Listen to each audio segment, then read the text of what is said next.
think Lovemark is the highest evolved brand you can imagine. A brand that is built on trust, respect, legacy, reputation, value, and then it evolves by adding mystery, sensuality, intimacy. It moves from being irreplaceable to becoming irresistible. Wow. And it's a brand that creates not loyalty for a reason, but loyalty beyond reason. Okay. Give me an example, or a couple of examples of that. One that's very familiar with me, because I was just listening to it a few minutes ago, is the Apple iPod. Now, you look at an MP3 player, you know, pretty much they all do the same things. Some are cheaper than others, some carry more songs than others, but the iPod has 75% market share.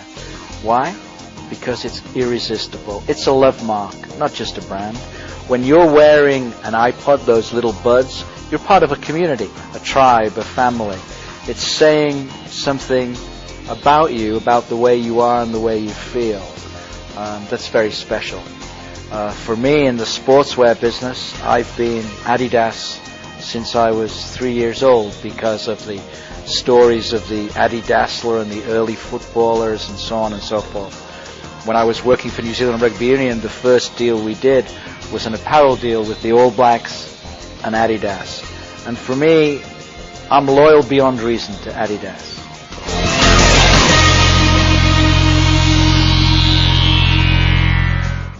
Do you have to be born as a love mark, or you can transform an ordinary brand into a love mark? I think all brands must aim to become a love mark because that's where the money is. You know, the only reason why brands were invented was to create a higher margin, to create higher profit. And what you've got now is a commodity trap where brands are fighting on price and value and benefits and so on.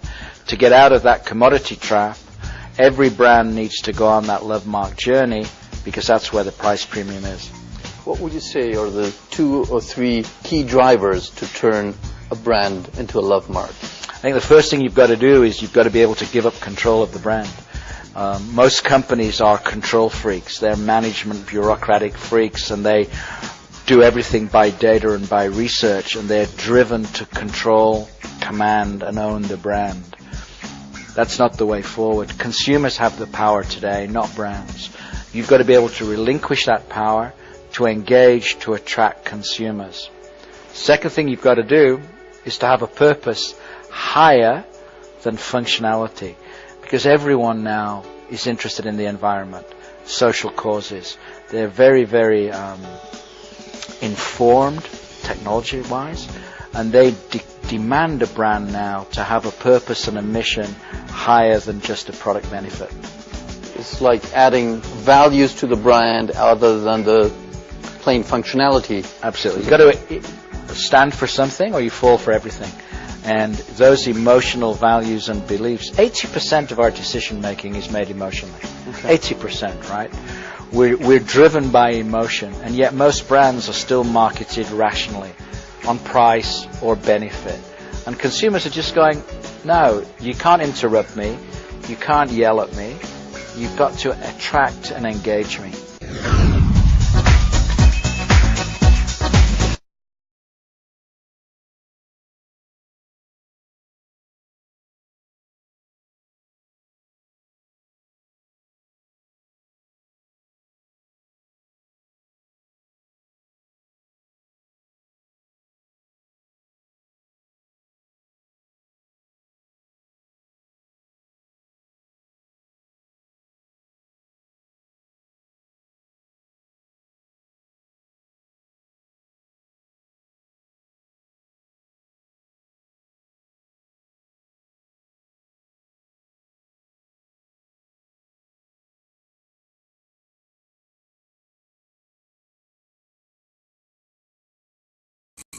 Pintar, cortar, pegar, renovar, instalar, reparar, decorar, construir.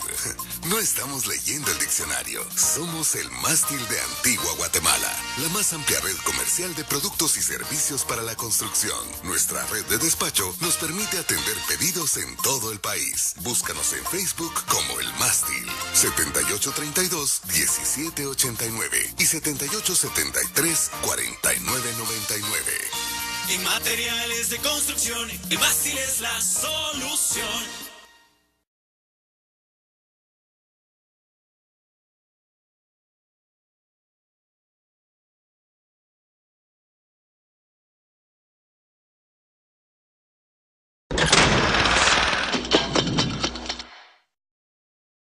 The book Biology explores the psychology behind what drives us to consume. Author, branding advisor, and marketing expert Martin Lindstrom reveals the subconscious forces that motivate us to choose one brand over another.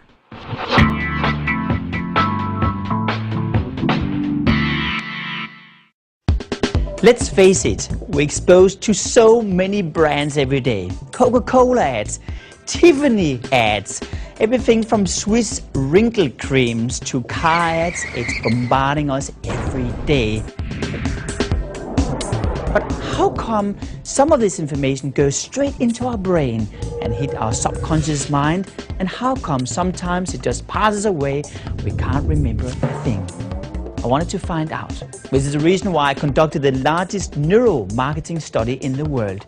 We scanned 2,000 consumers' brains, spending $7 million on finding out what really goes on in our brain. And the results were interesting. In fact, a little bit scary too. Take a look at this.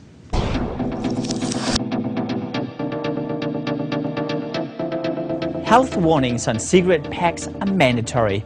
Surgeon General's warning, you know it, right? Or what about the European versions like stopping smoking reduces the risk of fatal heart and lung diseases? You got the point? Across Asia, they're even more dramatic. You have pictures of lungs and open heart surgeries on the pack.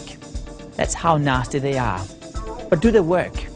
Well, in fact, when we take a look at the numbers, the answer is no. In fact, from 2003 to 2006, we smoked 13% more, the same as 15 billion cigarettes every day, or 10 million cigarettes every minute. How come? What's the truth behind this? We wanted to find out. So we recruited smokers from across the world, placed them in huge scanners, and exposed them to those health warnings. We looked into an area called the nucleus accumbens. It's also called the craving spot of the pleasure zone. When you're addicted to alcohol, to drugs, to gambling, or to cigarette smoking, you'll actually see the nucleus accumbens fire up like a fireball. And what we learned was shocking. The fact is that those health warnings have absolutely no effect on our brain whatsoever. In fact, the total opposite was taking place. When people were watching those health warnings lying in the scanners, the nucleus accumbens were actually activated. They were certainly encouraged to want to smoke even more.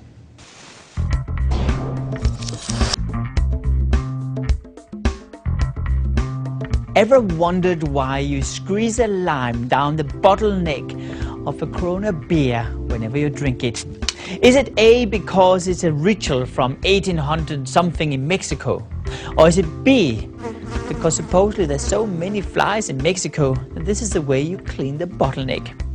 Or is it C, a story developed by two bartenders in 1981 in California to see how fast a ritual can spread around the world? If you guessed C, you're right. This is branding. Branding is much more than just a logo. Think about the Coca-Cola bottle. The bottle, which was invented in 1915, had a very interesting brief behind it. The briefing was to develop a bottle design which is so recognizable that if you drop it on the floor and it smashes into thousands of pieces of glass, I can still pick up one piece of glass and recognize the brand. My question to you is, can I smash your brand? Meaning, can I own a color, or shape, or sound, whatever it is, because that is true branding.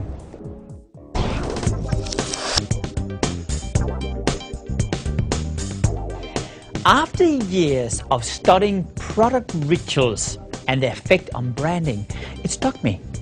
Are there similarities between the way our brains react to religious and spiritual symbols and the way they react to products and brands? The answer is yes. I interviewed 14 prominent leaders from various religions across the world. And what I discovered was that despite the differences, almost every one has 10 common pillars underlying their foundation.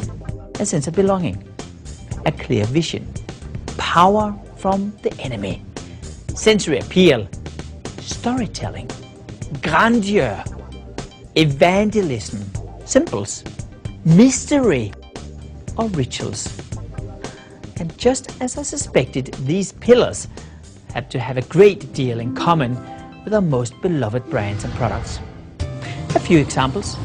What about Harley-Davidson? The owners have their own subculture. It's a definite sense of belonging. Apple has had the same vision over the last 20 years to create products that will truly change the world. Disney, I think, is a great example of storytelling. You can't think about Disney without thinking of its colorful characters.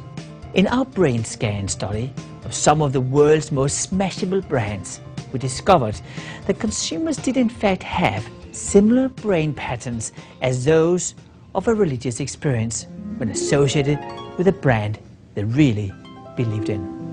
Up until now, most marketeers and advertisers haven't really known what drives our behavior or our preferences. But now that we know that 85% of our consumer buying habits are unconscious, by understanding our unconscious habits, we can gain a better control of what we buy as consumers and what we produce as companies. Good luck with your journey into your biology. I hope you enjoy my book.